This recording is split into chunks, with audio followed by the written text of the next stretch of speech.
49 అంటే సంతానం, 49 అంటే సంతోషం. 49 ఆంధ్రప్రదేశ్, తెలంగాణ.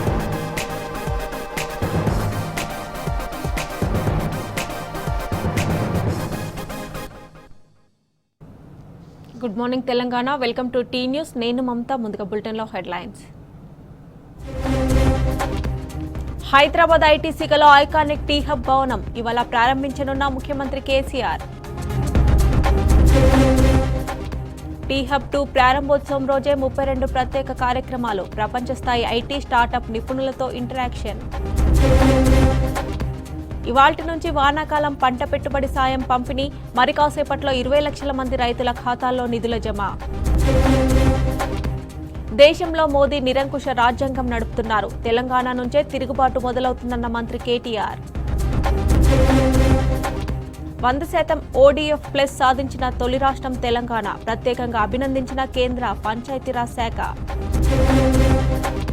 ఇవాళ ఇంటర్మీడియట్ ఫలితాలు విడుదల. ఉదయం 11 గంటలకు రిలీజ్ చేయనున్న మంత్రి సబితా ఇంద్రారెడ్డి. 50 అడుగుల ఎత్తు, 22 అడుగుల వెడల్పు. హైదరాబాద్లో తొలిసారిగా కొలువుదీరనున్న మట్టి గణపతి.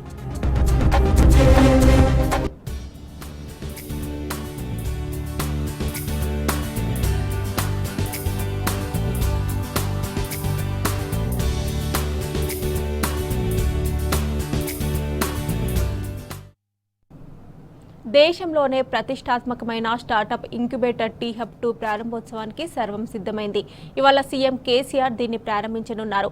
అంతర్జాతీయ ప్రమాణాలతో రాయదుర్గం నాలెడ్జ్ సిటీ SEZలో నిర్మించిన ఈ భవన ప్రారంభోత్సవంలో దేశ విదేశాలకు చెందిన వివిధ రంగాల ప్రముఖులు పాల్గొంటారు. టీ హబ్ ప్రారంభించాక ఇన్నోవేషన్ సదస్సును నిర్వహించనున్నారు. ఇందుకోసం తెలంగాణ రాష్ట్ర ఐటీ శాఖ ప్రత్యేక ఏర్పాట్లు చేసింది.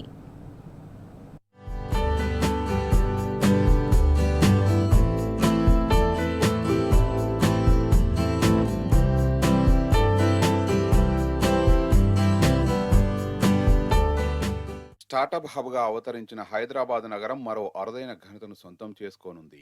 ప్రపంచంలోనే అతిపెద్ద ఇన్నోవేషన్ క్యాంపస్ టీ హబ్ 2 అందుబాటులోకి వచ్చింది. సీఎం కేసీఆర్ దీన్ని ప్రారంభించనున్నారు. ఒకేసారి 2000 స్టార్టప్లు పనిచేసుకునేలా ఇందులో ఏర్పాట్లు చేశారు. ఆలోచనతో రండి, ఆవిష్కరణతో వెళ్ళండి అన్న నినాదంతో టీ హబ్ 2ని అందుబాటులోకి తెచ్చారు.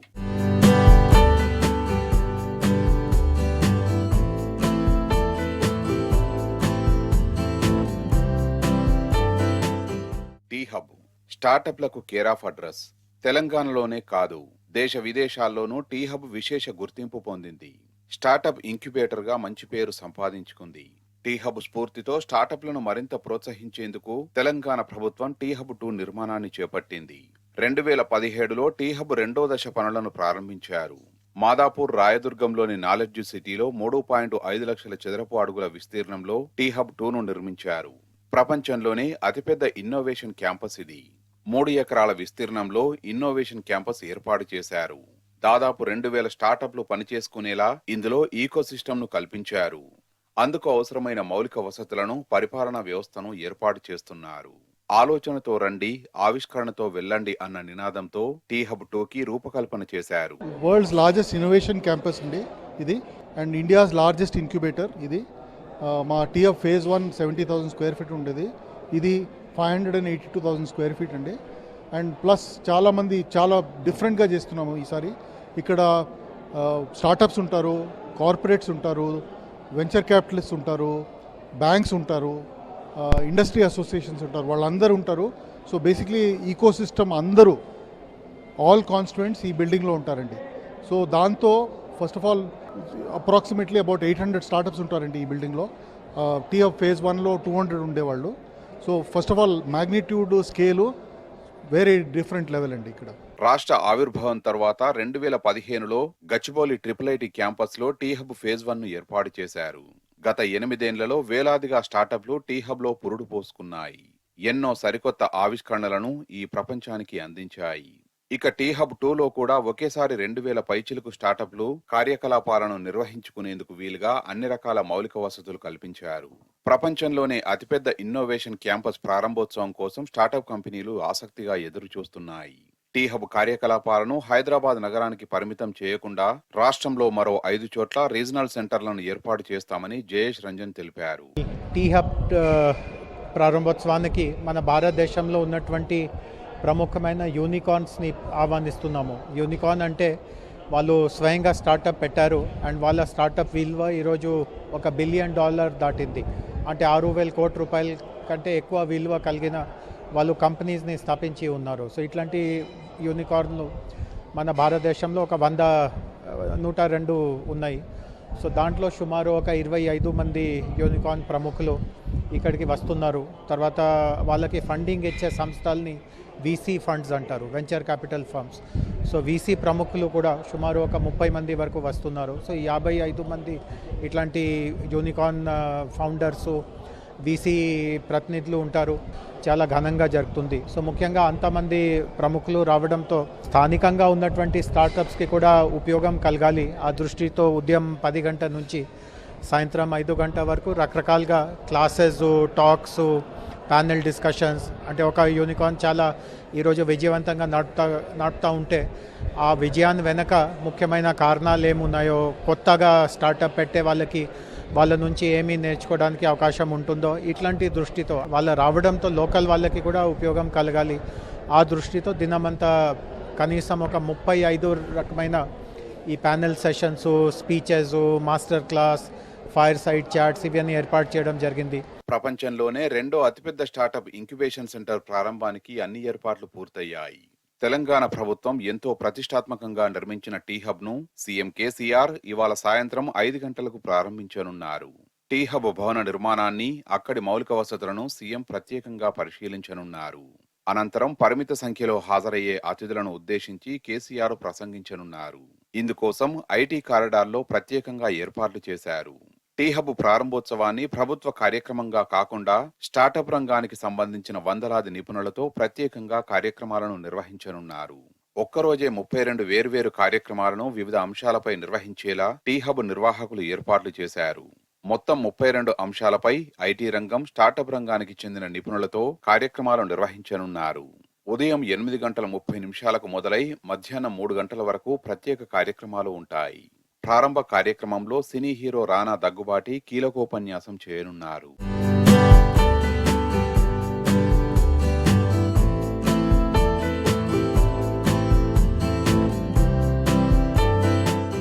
తెలంగాణ ప్రభుత్వ చొరవ, మంత్రి కేటీఆర్ ఆలోచనల ప్రతిరూపం టీ హబ్. భారతీయ యువకుల ఆకాంక్షలకు రెక్కలొచ్చిన ఆలోచన ఇది. ఒకప్పుడు భారతదేశ అతిపెద్ద ఇంక్యుబేటర్గా మొదలై ఇప్పుడు ప్రపంచంలోనే అతిపెద్ద ఇన్నోవేషన్ క్యాంపస్గా రూపాంతరం చెందింది. టీ హబ్ 2పై దేశవ్యాప్తంగా ప్రశంసలు వెల్లువెత్తుతున్నాయి. ప్రముఖులంతా ట్వీట్లు చేసి అభినందిస్తున్నారు. అటు భారతదేశంలో ఆవిష్కరణను ప్రోత్సహించడంపై దృష్టి పెట్టిన సీఎం కేసీఆర్ సర్కారును, దీనికి ఛార్జ్ బేరర్గా మారిన మంత్రి కేటీఆర్ను నాస్కాం ప్రశంసించింది. తెలంగాణలోని యువతకు ఇది అద్భుత అవకాశమని, భవిష్యత్తులో ముందుకు వెళ్లేందుకు ఇది చాలా గొప్ప వనరుగా మారుతుందని అభినందించింది. మొత్తంగా మన టీ హబ్ 2 ఇప్పుడు దేశంలోనే హాట్ టాపిక్ గా మారింది. టెక్ రంగంలో దేశం ముఖ చిత్రాన్ని మార్చే వేదికగా టీ హబ్ 2 నిలుస్తుందని ప్రశంసలు వెల్లువెత్తుతున్నాయి.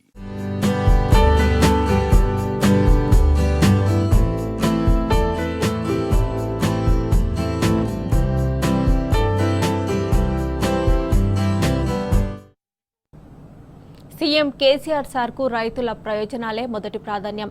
రైతుల తర్వాతే ఏదైనా. ఇది మరోసారి రుజువైంది. రైతు సీజన్లో రైతు బంధు పంపిణీ చేయకుండా కేంద్రంలోని బీజేపీ సర్కార్ అనేక కుట్రలు పన్నింది. రాష్ట్రానికి న్యాయంగా దక్కాల్సిన రుణాలను సమీకరించకుండా అడ్డుకుంది. రైతులకు పెట్టుబడి సాయం కోసం అందించే రైతు బంధుకు రుణం లభించకుండా చేసింది. అయినప్పటికీ సీఎం కేసీఆర్ కేంద్రం కుట్రలను ఛేదించారు. రైతులకు ఇబ్బంది లేకుండా రైతు బంధు సాయం అందించేందుకు నిధులను సమకూర్చారు.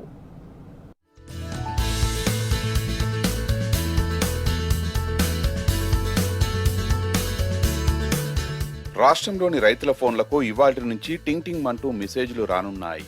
రైతు బంధు సాయం డబ్బులు ఖాతాల్లో జమ కానున్నాయి. ఎప్పటిలాగే తొలి రోజు ఎకరం భూమి ఉన్న రైతులకు పెట్టుబడి పైసలు పడనున్నాయి. తర్వాత క్రమ పద్ధతిలో రైతులందరికీ జమ చేయనున్నారు. ఈ ఏడాది కొత్తగా 3.64 లక్షల మంది రైతులకు కూడా రైతు బంధు సాయం అందనుంది. గత సీజన్తో పోల్చితే లబ్ధిదారులైన రైతుల సంఖ్య భారీగా పెరగడంతో పాటు నిధుల మొత్తం కూడా పెరిగింది. ఈ వానాకాలం సీజన్ కోసం రైతు బంధుకు అర్హులైన రైతుల సంఖ్య 68.94 లక్షలుగా ప్రభుత్వం లెక్క తేల్చింది. ఈ సీజన్లో రైతు బంధు పంపిణీ కోసం 7,654.43 కోట్ల రూపాయలు అవసరమని వ్యవసాయ శాఖ తెలిపింది. 1.53 కోట్ల ఎకరాలకు ప్రభుత్వం రైతు బంధు జమ చేయనుంది. తొలి రోజు ఎకరం భూమి ఉన్న 19.98 లక్షల మంది రైతులకు 586.65 కోట్ల రూపాయలు ఖాతాల్లో జమవుతాయి.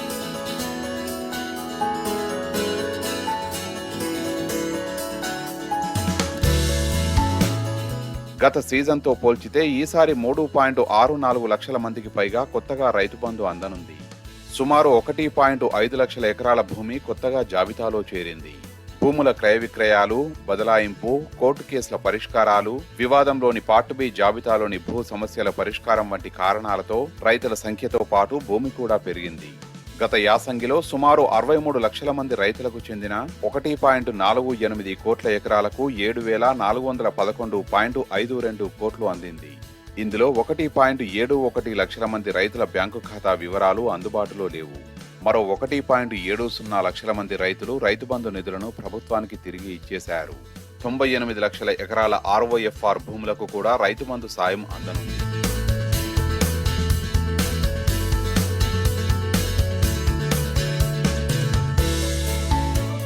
సీజన్ ప్రారంభం కాగానే రైతన్నలంతా రైతు బంధు సాయం కోసం ప్రభుత్వం వైపు ఆశగా ఎదురు చూస్తున్నారు. వారి ఆశను వమ్ము చేయకుండా ప్రభుత్వం కూడా రైతులకు ఇచ్చిన మాట ప్రకారం సీజన్ ప్రారంభ సమయంలోనే రైతు బంధు నిధులను అందిస్తున్నది.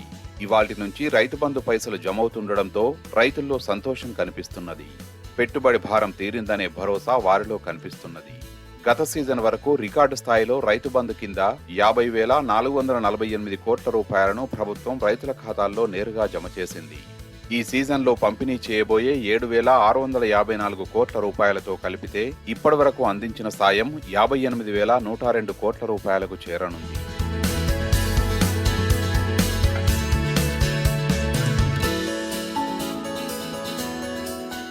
కేంద్ర ప్రభుత్వం ఎన్ని ఆర్థిక ఇబ్బందులు సృష్టించినా వాటన్నింటినీ దాటుకొని రైతుల కోసం సీఎం కేసీఆర్ రైతు బంధు నిధుల్ని మంజూరు చేశారన్నారు మంత్రి నిరంజన్ రెడ్డి.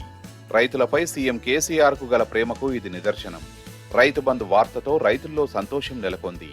ఈ సీజన్లో సమృద్ధిగా పంటలు పండి రైతులు సంతోషంగా ఉండాలని భగవంతుడిని ప్రార్థిస్తున్నానన్నారు మంత్రి నిరంజన్ రెడ్డి. ఏమైనా సమస్యలు ఉంటే స్థానిక ఏఈఓను కలిసి ఫిర్యాదు చేస్తే పరిష్కరిస్తామన్నారు.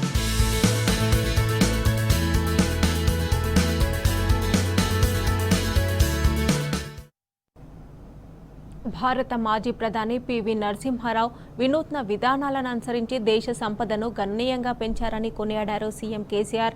ప్రధానిగా పివి ప్రవేశపెట్టిన సంస్కరణలతో దేశం ఆర్థికంగానే కాకుండా అణుశక్తి, విదేశాంగ విధానం, అంతర్గత భద్రత వంటి రంగాల్లో గుణాత్మక అభివృద్ధి సాధించిందన్నారు. క్లిష్ట సమయాల్లో ఆర్థిక సంస్కరణలు ప్రవేశపెట్టి దేశాన్ని కాపాడిన ఆధునిక భారతదేశ నిర్మాత తెలంగాణ ముద్దుబిడ్డ పివి అని కీర్తించారు ముఖ్యమంత్రి కేసీఆర్. తెలంగాణ నాయకత్వ దార్శనికత దేశానికే దిక్సూచిగా నిలుస్తుందనే విషయాన్ని పివి నిరూపించారని సీఎం తెలిపారు. రాష్ట్ర ప్రభుత్వ కార్యాచరణలో పివి స్ఫూర్తి ఇమిడి ఉన్నదని సీఎం కేసీఆర్ చెప్పారు. సకల జనుల సంక్షేమాన్ని కాంక్షిస్తూ అమలు చేస్తున్న అభివృద్ధి కార్యాచరణ దేశానికి ఆదర్శంగా నిలిచిందన్నారు. తెలంగాణ బిడ్డగా పివి అందించిన స్ఫూర్తితో ముందుకు సాగుతామని చెప్పారు ముఖ్యమంత్రి.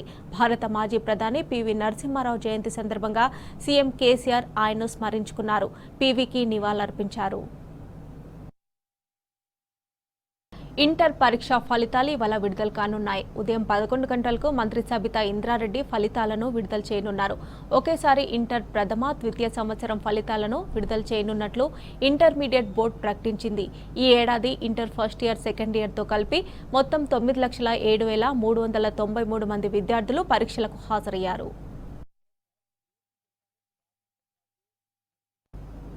రాష్ట్ర హైకోర్టు నూతన ప్రధాన న్యాయమూర్తిగా జస్టిస్ ఉజ్జల్ బుయాన్ ఇవాళ ప్రమాణం చేయనున్నారు. రాజ్భవన్లో ఉదయం 10:05 ఆయనతో గవర్నర్ తమిళిసై సౌందరరాజన్ ప్రమాణం చేయించనున్నారు. 2019 జనవరి 1న తెలంగాణ హైకోర్టు ఏర్పాటు తర్వాత జస్టిస్ బుయాన్ 5వ సీజే అవుతారు. ఇప్పటి వరకు సీజేగా ఉన్న జస్టిస్ సతీష్ చంద్ర శర్మ ఢిల్లీ హైకోర్టు సీజేగా బదిలీ అయ్యారు. గతేడాది అక్టోబర్లో తెలంగాణ హైకోర్టుకు బదిలీపై వచ్చి రాష్ట్ర న్యాయ సేవాధికార సంస్థ ఎగ్జిక్యూటివ్ చైర్మన్గా సమర్థతను చాటారు.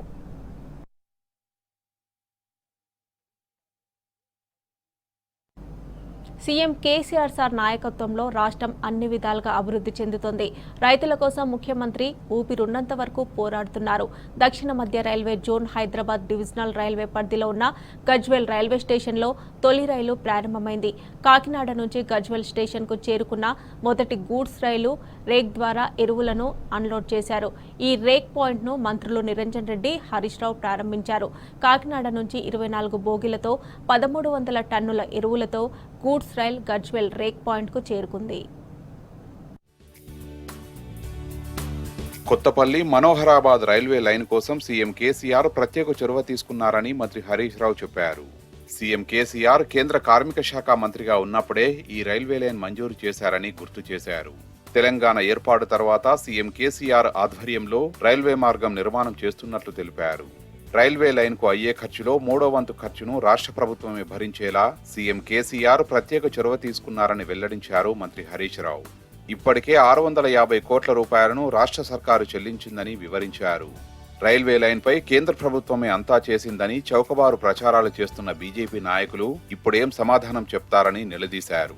గజ్వేల్ రైల్వే రేక్ పాయింట్ తో ఉమ్మడి మెదక్ జిల్లా, కరీంనగర్, సిరిసిల్ల, నల్లగొండ తదితర జిల్లాలకు ఎరువులను తక్కువ ఖర్చుతో సరఫరా చేయడానికి వీలు కలిగిందని చెప్పారు. సంగారెడ్డి, మెదక్ జిల్లాల్లోనూ రేక్ పాయింట్లను ఏర్పాటు చేయాలని మంత్రి నిరంజన్ రెడ్డిని హరీష్ రావు కోరారు. అటు తెలంగాణ సర్కారును ఆర్థికంగా దెబ్బతీయాలని బీజేపీ ప్రభుత్వం ప్రయత్నిస్తున్నదని, ఇక్కడి బీజేపీ నాయకులకు చిత్తశుద్ధి ఉంటే రాష్ట్ర అభివృద్ధికి కేంద్రం ఎందుకు నిధులు ఇస్తలేదో ప్రశ్నించాలని నిలదీశారు. బీజేపీ జాతీయ నాయకులు తెలంగాణకు వస్తామంటున్నారని, వాళ్ళు ధాన్యం ఎంత కొంటారో చెప్పి రావాలని డిమాండ్ చేశారు.